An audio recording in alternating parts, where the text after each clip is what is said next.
Hi everyone. So today I am accompanied by Mrs. Neelam also, and she's an active trader. She also have a lot of knowledge on the market, and she's trading actively in the stock market. She has been asking many questions a lot number of times, and I thought this would be the best platform to answer so that ना सिर्फ इनको वो ज्ञान मिल पाए but आप जैसे viewer जो हैं उनको भी ये ज्ञान मिल पाए, इसीलिए हमने सोचा कि ये वीडियो हम शूट करें और जो उनके डाउट्स हैं मैं कोशिश करूंगा उनको आंसर करने का सो दैट जो विजडम है वो ज़्यादा से ज़्यादा लोगों तक पहुंच सके। Hello everyone. हाय मनीष, कैसे हो? I am good. जी हाँ। पहले भी मैंने आपसे सुना है, आपके वीडियो में भी देखा है, हम लोग आपस में मिलते थे कभी, तो आप एक वर्ड यूज़ में लेते थे, स्टॉप लॉस हंटिंग। वो मुझे आज तक लिटरली बिल्कुल समझ में नहीं आया कि ये होता क्या है, कि कैसे इसको यूज़ में लेते हैं या क्या है, और इसका करने के क्या फ़ायदे हैं, क्या नुकसान। कुछ तो मुझे इससे रिलेटेड कुछ क्वेश्चन हैं आपसे, तो मैं उनको पूछ के कुछ क्लियर करना चाहती हूँ गो अपने। फर्स्ट ऑफ ऑल तो ये बताइए कि ये स्टॉप लॉस हंटिंग होता क्या है? तो स्टॉप लॉस हंटिंग एक टर्म है जहाँ पे जो बहुत सारे ट्रेडर्स हैं जब उनका बहुत एक साथ स्टॉप लॉस लगता है तो उसको हम बोलते हैं स्टॉप लॉस हंटिंग। अब बहुत सारे लोगों का स्टॉप लॉस एक साथ लगता क्यों है? क्योंकि by the way of charts या by the way of setup in the market, हर ट्रेडर अपना जब भी पोजीशन लेता है, चाहे वो लॉन्ग पोजीशन ले चाहे वो शॉर्ट पोजीशन ले, तो वहां पे वो स्टॉप लॉस लगाता है। और क्योंकि फंडामेंटल स्टॉक मार्केट के सेम है, the theory is same and more और less every player is using the same theory, तो सबके स्टॉप लॉस अगर वो ट्रेडिशनल एकदम चार्ट के हिसाब से चल के स्टॉप लॉस लगाता है तो मोर और लेस एक रेंज में प्लेस्ड होते हैं। बड़े प्लेयर जो हैं जिनके पास बहुत ज़्यादा पैसा है उनको ये पोजीशंस पता होती हैं कि ये स्टॉप लॉस कहाँ पे रखे हुए हैं और मैक्सिमम लोगों के स्टॉप लॉस किस लेवल पे है। उनको ये इन्फॉर्मेशन सेबी से ही मिलती है क्योंकि उनके पास डेटा जो है वो रियल टाइम डेटा एनएससी की वेबसाइट से आता रहता है। उनके पास और भी पावरफुल सिस्टम्स होते हैं जो डेटा उनको ये लाइव अपडेट मिलते रहते हैं। सो उनको ये एग्जैक्टली पता होता है कि मैक्सिमम ट्रेडर जब इस तरह की लॉन्ग पोजीशन लेते हैं या शॉर्ट पोजीशन लेते हैं, depending on the trend of the market, maximum लोग के स्टॉप लॉस कहाँ है। तो ये जो बड़े लोग होते हैं जिनके पास बहुत ज़्यादा पैसा है, जिनको हम एक अदर वर्ड में ऑपरेटर वर्ड यूज़ करते हैं, ये कोशिश करते हैं कि ये उस लेवल तक मार्केट को एक बार पहले हिट करें, सबके स्टॉप लॉस लगाएं एक बार के लिए, मार्केट एक रिवर्स डायरेक्शन में जाए पहले, और जब वो सबके स्टॉप लॉस हिट हो जाए और मैक्सिमम ट्रेडर उस ट्रेड से बाहर हो जाए तब वो एक रिवर्स ट्रेड को दोबारा स्टार्ट करें। तो इस ट्रेड को हम बोलते हैं स्टॉप लॉस हंटिंग। नहीं, तो आपके अकॉर्डिंग मुझे ये बताइए कि स्टॉप लॉस लगाना ज़्यादा बेनिफिशियल है या फिर पोजीशन को हेज करके चलना ज़्यादा बेनिफिशियल है? सो देखिए, हर ट्रेडर का एक अलग तरीका होता है काम करने का। कुछ लोग हेज करके मार्केट में पोजिशन लेते हैं, जैसे कि FIAs हैं या बड़े बड़े प्लेयर्स हैं, इंटरनेशनल प्लेयर्स हैं, वो जनरली मार्केट को हेज रखते हैं।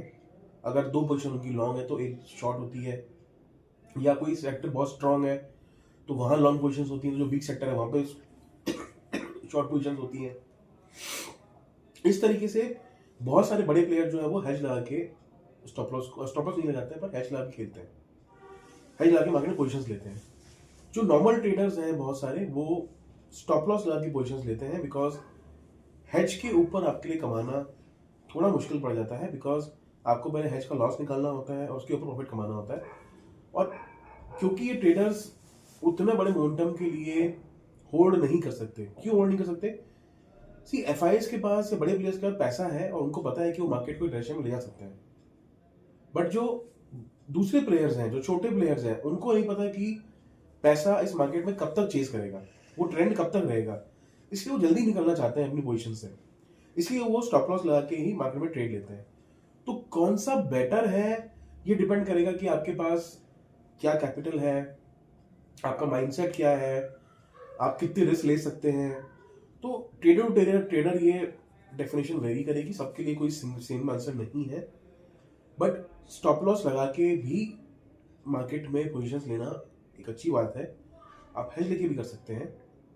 बट ट्रेडर्स के लिए, जो नॉर्मल ट्रेडर्स हैं, छोटे ट्रेडर्स हैं, उनके लिए स्टॉप लॉस लगाना एक बेटर स्ट्रैटेजी होती है, because that saves you from your, अगर मार्केट आपके डायरेक्शन में जाता है तो आपको एक बड़ा प्रॉफिट मिल जाता है उससे। ओके।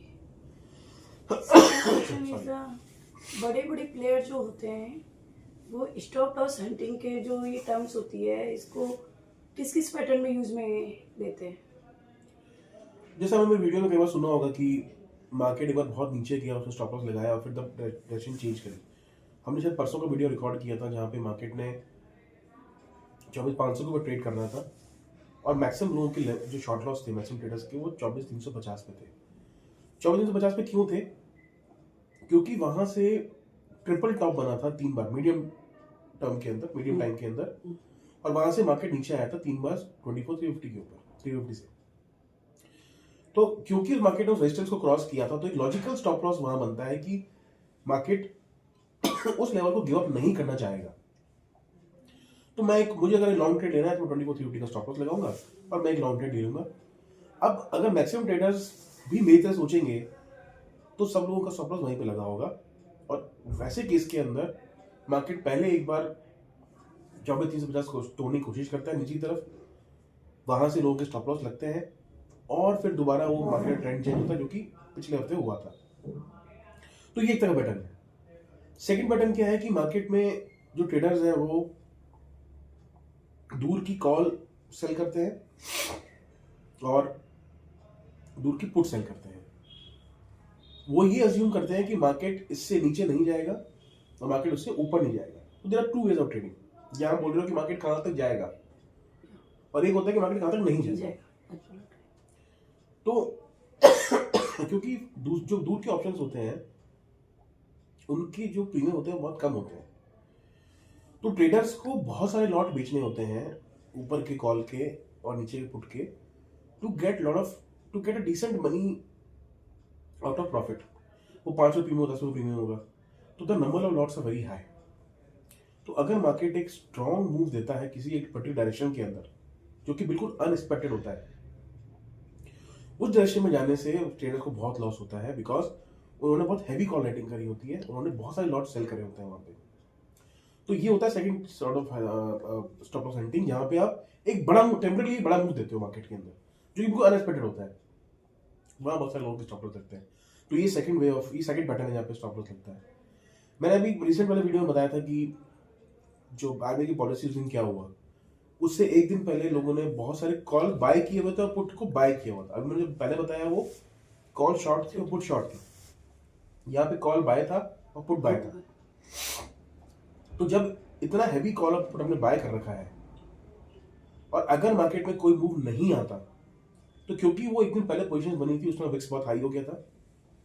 विक्स हाई होने से आप जानते होंगे कि कॉल ऑप्शंस के पुट ऑप्शन के प्रीमियम बढ़ जाते हैं। मैं इस पे भी एक सेपरेट वीडियो बनाऊंगा कभी कि आईवी से क्या फर्क पड़ता है कॉल ऑप्शंस के पुट ऑप्शन के प्रीमियम के ऊपर, बट अभी वो वीडियो बहुत बड़ा हो जाएगा। अभी के लिए आप ये मान लीजिए कि अगर मार्केट में विक्स बहुत हाई है तो कॉल के ऑप्शंस के प्रीमियम और पुट के ऑप्शंस के प्रीमियम बढ़ जाएंगे बहुत ज़्यादा। तो अगर आपने वो पोजिशंस ली हैं, आपने दूर के कॉल बाय किए हैं, पुट बाय किए हैं, अगर मार्केट ने कोई बड़ा मूव नहीं दिया और एक बहुत ही स्मॉल रेंज में ट्रेड किया, तो प्रीमियम जो है वो सॉरी जो प्रीमियम है वो डिके हो जाएगा और आपको मार्केट वहीं पर रहेगा पर आपको लॉस हो जाएगा। बिकॉज आप जानते हैं ऑप्शंस के थीटा डिके काम करता है जो टाइम वैल्यू मनी है वो रोज कम हो रही होती है, और क्योंकि आपने हाई विक्स पे लिया था, जैसे वो विक्स कम होता है और मार्केट उसी रेंज में रहता है, तो आपका प्रीमियम का लॉस होने से आपका बहुत लॉस होता है ऑप्शंस के अंदर। ये एक थर्ड तरह का पैटर्न है जहाँ पे एफआईज का फायदा उठाता है, या कोई बड़ा प्लेयर ऑपरेटर जिसको हम बोलते हैं वो इसका फायदा उठाता है।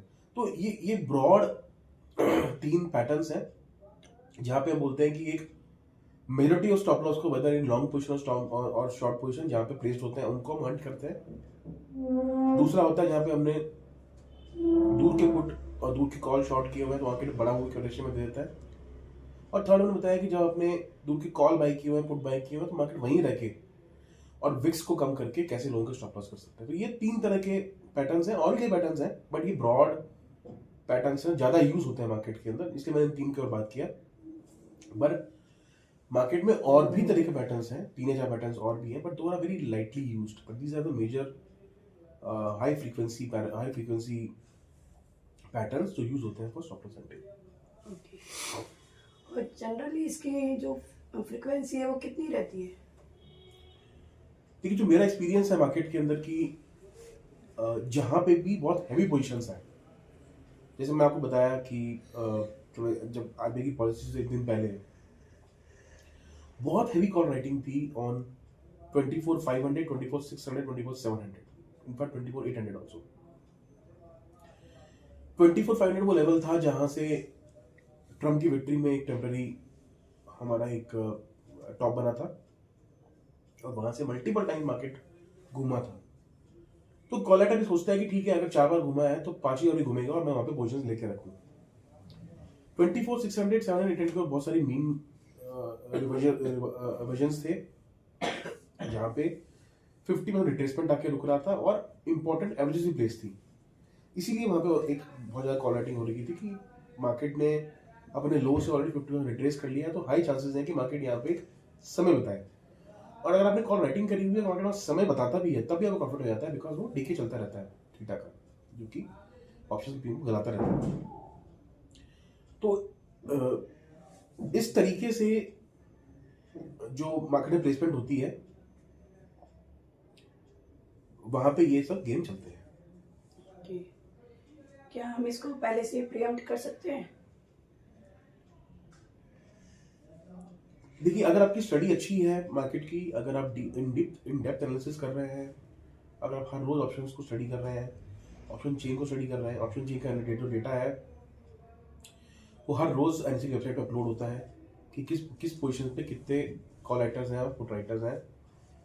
अगर आपने कॉल राइटिंग करी हुई है against the trend, for example market एक अप मूव में है और आपने कॉल राइटिंग करी हुई है, ये अज्यूम करते हो कि मार्केट इस ऊपर नहीं जाएगा। सिमिलरली मार्केट डाउन ट्रेंड में है और आपने हेवी पुट राइटिंग करी हुई है कि मार्केट इससे नीचे नहीं जाएगा। तो जब भी इस तरह की पोजीशन ज्यादा हो रखी होती है मार्केट के अंदर, specially on the expiry day, क्योंकि एक्सपायरी में मैक्सिमम पोजीशंस होती हैं, तो पूरे चांसेस हैं कि उस टाइम पे ये ट्रिगर हो। सो क्योंकि आजकल एक्सपायरीज कम हो गई हैं, वीकली एक्सपायरी, अब सेबी ने जो स्टेप उठाए हैं, अब तो सिर्फ निफ्टी वीकली एक्सपायरी होती है और सेंसेक्स में वीकली एक्सपायरी होती है, बाकी सारी वीकली एक्सपायरी अब हट गई है, पर ये पैटर्न आपको मंथली एक्सपायरी में नजर आता है। तो क्योंकि मैक्सिमम पोजीशंस एक्सपायरी में प्लेस्ड होती हैं, इसलिए फ्रीक्वेंसी आपकी एक्सपायरी रिलेटेड ज्यादा होती है। तो यू कैन से 80% टाइम ये एक्सपायरी रिलेटेड होती है। जनरली मैंने देखा है, जितना मैंने स्टडी भी की है, जितना मतलब न्यूज़ भी सुना है, जितनी स्टडी की है, मैंने देखा है कि डीआईएस और रिटेल लोगों से बेटर तो मतलब ये एफआईएस का पूरा खेल है। जो भी ये खेल खेलते हैं, मतलब एफआईएस का, रिटेल और डीआईएस का ज़्यादा उनके बस की बात है नहीं ये। तो इसमें मुझे ये बताओ कि रिटेल लोग जो हैं वो इससे कैसे बच सकते हैं? देखिए, नीना ने बिल्कुल ठीक कहा कि ये जो मैक्सिमम इस तरह के जो मार्केट में ट्रेंड्स आते हैं वो ज़्यादातर एफआईएस के थ्रू आते हैं। उसका बहुत सिंपल रीजन है, these are not allowed to play in futures and options. वो डेरिवेटिव मार्केट में नहीं अलाउड है काम करने के लिए। जो पैसा उनके पास आ रहा है वो मैक्सिमम म्यूचुअल फंड से आ रहा है या इंश्योरेंस से आ रहा है या कुछ पीएफ का पैसा आ रहा है। तो ये पैसा आप लॉन्ग टर्म स्टॉक्स पर लगा सकते हैं, but you are not allowed to put this money in derivatives. तो इसलिए आपके जो बड़े प्लेयर्स हैं उनको वो इस चीज को रोक ही नहीं सकते। एफआईएस को डेरिवेटिव्स में खेलना पूरा अलाउड है। उनके पास डीमैट के अंदर निफ्टी के और बैंक निफ्टी के सारे शेयर भरे हुए। For example Reliance, HDFC bank, ICICI bank, SBI, axis bank, भारतीय एयरटेल, ब्रिटानिया, एचयूएल, जो हैवी प्लेयर्स हैं मार्केट के, जो मार्केट को मूव कर सकते हैं, जो बड़े स्टॉक्स हैं, वो शेयर उनके पास डीमैट में बहुत ज्यादा भर के रखे हुए हैं। सो उनके लिए बहुत ही आसान है ये गेम खेलना। सपोज कि मुझे मार्केट तोड़ना है तो मुझे अपने फ्यूचर्स को बेचना है, साथ में डिलीवरी जो डीमैट के शेयर्स हैं उनको साथ में बेचना है। तो एक तरफ मैं बेच रहा हूं अपने शेयर्स को डीमैट के, और दूसरी तरफ मैं फ्यूचर्स को सेल करता जा रहा हूं। सॉरी। तो इससे मार्केट बहुत तेज टूटता है। ऐसे ही मुझे मार्केट को अगर राइज करना है तो मैं ओपन मार्केट शेयर खरीदूंगा और साथ में फ्यूचर्स को लॉन्ग करता जाऊंगा। तो क्योंकि इनके पास वो स्टैमिना है पैसे का, and they are allowed to go full throttle because it is entirely legal. तो इनके पास वो फुल लाइसेंस है ये काम करने का, जिसको हम बोलते हैं इंडेक्स मैनेजमेंट।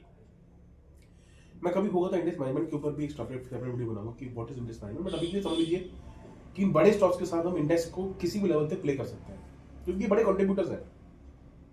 ये बड़े स्टॉक्स हैं जो निफ्टी को और बैंक निफ्टी को कंट्रीब्यूट करते हैं। I can easily manage this show. Retail के पास क्योंकि डीआर का सपोर्ट नहीं है, उनके पास कोई चांस नहीं है to fight with this big players, और ना उनको वो अटेम्प्ट करना चाहिए। सो अगर रिटेल को एक खेल खेलना है, अगर इस तरह की पोजीशंस लेनी है, इस तरह मैं खेल बोलता हूँ बिकॉज ये लक बेस्ड है। देखिए मार्केट में कई बार बोलते हैं कि मुझे बड़े प्लेयर को फॉलो करना है, अगर बहुत ज्यादा मोमेंटम ऊपर तरफ आ रहा है तो मैं ऊपर तरफ पोजीशन लूंगा, मार्केट नीचे जाता है नीचे तरफ पोजीशन लूंगा।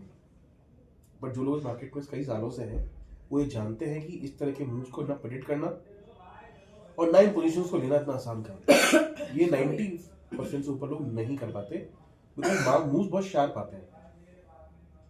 अगर आप स्टॉप लॉस लगाएंगे तो स्टॉप लॉस का हंट हो जाएगा। तो इसीलिए रिटेल्स की हम इस गेम में जीतने के चांसेस बहुत कम है। अगर फिर भी आपको इसमें इस तरह की पोजीशंस लेनी है तो आई वुड सजेस्ट कि आप स्टॉप लॉस लगाएं, अदरवाइज आप हेज करें। Why hedge? क्योंकि हेज आपको स्टॉप लॉस नहीं दे रहा और वो उस बड़े प्लेयर को नजर नहीं आएगा कि आपने जो हेज ली हुई है वो आपकी हेज के लिए है या वो एक ओपन पोजीशन है। वो पता ही नहीं चलेगा उसको। उस मार्केट को लगेगा कि सपोज करिए मैंने फ्यूचर लॉन्ग किया हुआ है और मैं साथ में पुट पोजीशन खरीद ली है, तो एफआई को ये लगेगा कि यार इसमें इसका पुट पोजीशन, उसका ये ओपन पोजीशन, पुट पोजीशन बहुत ज्यादा हो रखी है, तो let me take the market upwards, जैसे कि पुट वालों को लॉस हो जाएगा। बट क्योंकि मैंने फ्यूचर बाय किया हुआ है तो मुझे लॉस नहीं होगा, मुझे तो प्रॉफिट ही होगा क्योंकि मैंने हेज किया हुआ है। तो अगर रिटेल प्लेयर्स अपनी हेज पोजीशन को साथ लेके चलें, पहले तो बोलता हूं कि आपको इंटरडे करना ही नहीं चाहिए, and I will make a separate video on this कि इंटरडे क्यों नहीं करना चाहिए। बट अभी के लिए आप एज्यूम करिए कि एक तरीका बचने का ये है कि आप इंटरडे में नहीं प्ले करिए। ये मूव्स को आप प्रेडिक्ट नहीं कर पाएंगे क्योंकि गेम कोई और चला रहा है, उसके पास मसल पावर है, उसके पास मनी पावर है जो आपके पास नहीं है। ठीक है, आपका एक्सपीरियंस है, आपका नॉलेज है, बट क्योंकि आपके पास दो इंपॉर्टेंट इंग्रेडिएंट्स नहीं है, वो मनी पावर, मसल पावर, आप उनसे नहीं जीत पाएंगे। तो फर्स्ट तो बोलूंगा कि आप इंटरडे प्ले ही नहीं करें। अगर आप प्ले कर रहे हैं तो मेरा सजेशन ये रहेगा कि आप बिल्कुल हेज कर चले अपने पोजीशंस को, जिससे कि सपोज करिए आपने वीकली एक्सपायरी का भी ऑप्शन लिया है, अगर आपके पास 3 या 4 दिन है एक्सपायरी में, तो अगर वो स्टॉप लॉस हंट भी होगा नीचे की तरफ, तो क्योंकि ब्रॉड ट्रेंड जो है वो ऊपर की तरफ नीचे की तरफ है, तो अगर वो एक छोटा वो डिफरेंशिएशन में आता भी है तब भी वो ट्रेंड दोबारा इंटैक्ट हो जाएगा और आपको पोजीशन में लॉस नहीं होगा क्योंकि आपने हेज किया हुआ है। वो हेज आपके लॉस को प्रोटेक्ट रखेगा। भाई हम स्टॉप लॉस लगाते क्यों है? सो दैट मेरा लॉस लिमिटेड रहेगा, वो बबल मेरा हेज से भी सॉल्व हो रहा है, वही मेरा जो लॉस है वो लिमिटेड रहेगा। मैंने फ्यूचर लॉन्ग किया और पुट को बाय किया है, तो अगर नीचे गया मार्केट तो मुझे फ्यूचर में लॉस हो रहा होगा, पुट में प्रॉफिट हो रहा होगा। तो एक पॉइंट पे आके वो जो लॉस है वो लिमिट हो जाएगा, वही उसके बाद बियॉन्ड नहीं जाएगा। So you are getting the same purpose solve, but क्योंकि आप स्टॉप लॉस हिट नहीं हो रहा आपका, तो आप उस पोजीशन से बाहर नहीं जा रहे, आप उस पोजीशन में बने हुए हैं। तो इसलिए अगर आप इस तरह की पोजीशन लेते हैं तो मैं आपको स्ट्रॉन्ग सजेस्ट करूंगा कि आप हेज लें, जो कि आपने मुझे स्टार्टिंग में पूछा भी था कि हेज बेटर होता है या स्टॉप लॉस बेटर होता है, बट इस तरह की पोजीशन के अंदर आप हेज लेके चलें, आपको बेनिफिट ज्यादा होगा। तो हेज के बाद भी कई बार लॉसेस हो जाते हैं, तो आपके अकॉर्डिंग फिर उन लॉसेस को, ठीक है लॉस हो गया नेक्स्ट के, तो या फिर उनको रोल ओवर कर लेना चाहिए? देखिए ये 2 सेपरेट टॉपिक है जो आपने भी टच किया, बट हेज करने से आप अपना लॉस को लिमिट कर रहे हैं, और क्योंकि हमारा आज का टॉपिक स्टॉप लॉस हंटिंग पे है, तो आपकी स्टॉप लॉस हंटिंग नहीं हुई और आप अपनी पोजीशन में बने हुए हैं। सपोज करिए मार्केट ने 300 पॉइंट का एक टेम्परेरी डिप दिया फॉर हाफ एन आवर, तो क्योंकि आपने स्टॉप लॉस नहीं लगा, आपने हेज किया है, तो आपका लॉस लिमिटेड रहा, आपकी मार्जिन कॉल नहीं आएगी, और जैसे ही मार्केट दोबारा रिकवर करके ऊपर जाना शुरू करेगा तो फिर प्रॉब्लम होना शुरू हो जाएगा। चाहे वो आज ही हो जाए, चाहे वो कल से होना शुरू हो जाए। तो आप अपनी पोजीशन से बाहर भी नहीं हुए और आपका स्टॉप लॉस हट भी नहीं हुआ। एक लास्ट क्वेश्चन कि मैंने जैसे बोला था कि मेरी नॉलेज के अकॉर्डिंग FIS ज़्यादा जो भी प्ले करते हैं FIS करते हैं, DIS और रिटेल कुछ नहीं है, उनसे कुछ नहीं। तो जो FIS कर रहे हैं सब कुछ FIS ही खेल रहे हैं, तो सारा इंडिया का पैसा तो FIS ही कमा रहे हैं मोस्टली देखा जाए तो। रिटेल और DIS तो ठीक है, जो मिल गया वो ठीक है, जो नहीं मिला वो ठीक है।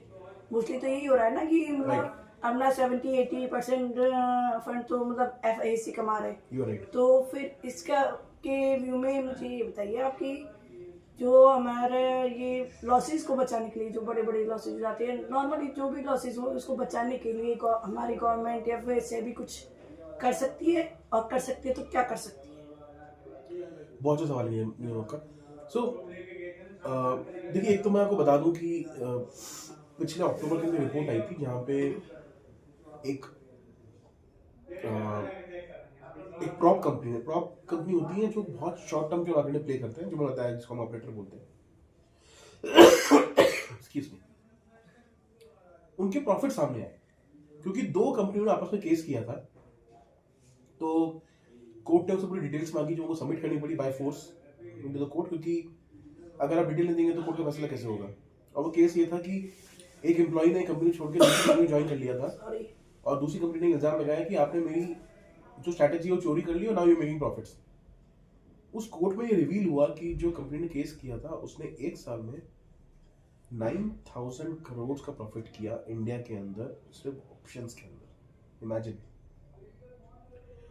सो जो सेबी जो रिपोर्ट निकालता है ना कि 93% जो ट्रेडर्स हैं वो लॉस में है, वो सारा पैसा इन कंपनीज को जा रहा है। एंड दैट इज व्हाट, ये सब फॉरेन प्लेयर्स हैं, ये सब FIs हैं, जो जिसको हॉट मनी बोलते हैं, जो बहुत छोटे टाइम के लिए आते हैं, हेज जो जो प्लेयर्स हैं, और पैसा मार के निकल जाते हैं। सो फर्स्ट काम तो सेबी में करती है और कर भी रही है कि वो ऐसे की रिपोर्ट्स निकालती रहती है कि 93% ट्रेडर्स आर इन लॉस, आप इसको मत करिए, ये डेरिवेटिव आपके लिए नहीं है, आपको मार्केट में पार्टिसिपेट करना है तो आप म्यूचुअल फंड्स करिए, आप लॉन्ग टर्म इन्वेस्टमेंट से करिए, आप IPO लगाइए। तो एक तो वो इस तरह की न्यूज आर्टिकल्स, इस तरह की रिपोर्ट्स, इस तरह की जागरूकता वो लोगों को देते रहते हैं सो दैट इन चीज़ों से हम दूर रहें। This is first thing. Second thing, जो अभी सेबी ने किया बहुत अच्छा स्टेप लिया। आपने देखा उन्होंने बहुत सारी वीकली जो एक्सपायरीज थी उन्होंने हटा दी है। अब सिर्फ निफ्टी की एक्सपायरी बची है और सेंसेक्स की एक्सपायरी बची है, बाकी सारी एक्सपायरी हट गई है। You not believe, bank Nifty का हर रोज का जो ट्रेडिंग वॉल्यूम था, it was 70 lakh crore. Can you imagine?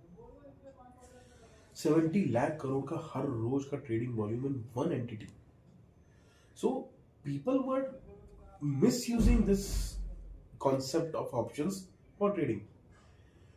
Options का कॉन्सेप्ट शुरू हुआ था लंदन के अंदर, पहले यूरोप में 1980s। उसका रीजन था कि जो वहां के मैनेजर्स वो बोलते थे कि हमारे पास कोई टूल नहीं है कि अगर मार्केट में खराब न्यूज आती है या फिर कुछ होता है तो हम अपने पोर्टफोलियो को हेज कैसे करें और पोर्टफोलियो को बचाए कैसे। तो वो एज अ सिक्योरिटी वो कॉन्सेप्ट यूज शुरू हुआ था कि ठीक है, अगर आपको लगता है तो आप ये ऑप्शंस का एक प्रीमियम देके एक तरह का इंश्योरेंस आप लेना अपने पोर्टफोलियो के ऊपर और आप इससे अपने पोर्टफोलियो को बचा सकते हैं। इंडिया के अंदर ये ऑप्शन 2003 में लॉन्च हुए, सेम कॉन्सेप्ट। बट हम लोगों ने इस कॉन्सेप्ट को मिसयूज किया and instead of using them as a hedging instrument, हमने इसे ट्रेड करना शुरू कर दिया। सो बेटर ये है कि हम इंस्ट्रूमेंट्स को अपने हेज के लिए यूज करें। वो एक बहुत अच्छा ऑप्शन है। मैं कभी एक बहुत अच्छी वीडियो बनाऊंगा इसके ऊपर कि कैसे हम हेजिंग से अपने प्रॉफिट्स को मल्टीप्लाई कर सकते हैं, हम मार्केट में एक्टिवली ट्रेड कर सकते हैं और हम रात को सुकून से सो सकते हैं। सो सेबी ने एक नेक्स्ट स्टेप ये लिया, एक्सपायरी को कम किया। पर इवन एक्सपायरी कम करने के मैंने थर्सडे को जो वीडियो बनाया जहाँ मैं बताया कि बहुत लोग स्टॉप लॉस हंट हुए और विक्स बहुत हाई था, 7% यहाँ पर विक्स था, which was telling huge trading was happening. इसके अकॉर्डिंग तो जैसे बैंक निफ्टी की वीकली एक्सपायरी सेबी ने खत्म कर दी, तो फिर तो अकॉर्डिंग टू द निफ्टी की भी हो जानी चाहिए। या so that's what I am saying, अगर लॉसेस को कवर करेक्ट। सो वीकली एक्सपायरी का कोई एडवांटेज नहीं है। This stock market is not a gambling station जहाँ पे आप वीकली एक्सपायरी पर रखें। आपने मंथली एक्सपायरी रखी है, that is more than enough, और आपको वीकली एक्सपायरी नहीं रखनी चाहिए। मैं इसकी फेवर में नहीं हूँ। तो SEBI, to answer your question, SEBI ने ये स्टेप उठाए, एक्सपायरीज कम करी है। फ्यूचर में भी इन चीज़ों को और ट्वीक करा जा सकता है। सेबीज इन सब डेटा को स्टडी करती रहती है हर रोज। They have a big team of analysing all these things, और मैं ये अज्यूम करता हूँ कि वो स्टेप उठाते रहेंगे गवर्नमेंट, या सेबी से काम उठाता रहेगा to reduce this kind of action by retail in the options market. आपने पूछा गवर्नमेंट क्या कर रही है, तो आपने बजट में देखा होगा गवर्नमेंट ने एसटीडी इंक्रीज किया, मीन्स आपको ऑप्शन बाय करने में ज़्यादा चार्ज देने पड़ेंगे। लॉट के वॉल्यूम्स इंक्रीज हुए, टैक्सेशन इंक्रीज हुआ। So these are also some ways of discouraging this particular instrument, कि आप इसको बहुत हाई फ्रीक्वेंसी का यूज ना करें, may be use it for your benefit in terms of hedging but not for trading. Thank you so much, Manish, for this. Thank you Neelam, thank you so much, and I hope viewers इस dialogue से और इस conversation से आपका भी help हुआ होगा। अगर आपके फिर भी क्वेश्चंस हैं तो I will be very happy to answer. You can contact me, you can always give me a comment, and I will be happy to answer your questions. Thank you so much. Thank you so much.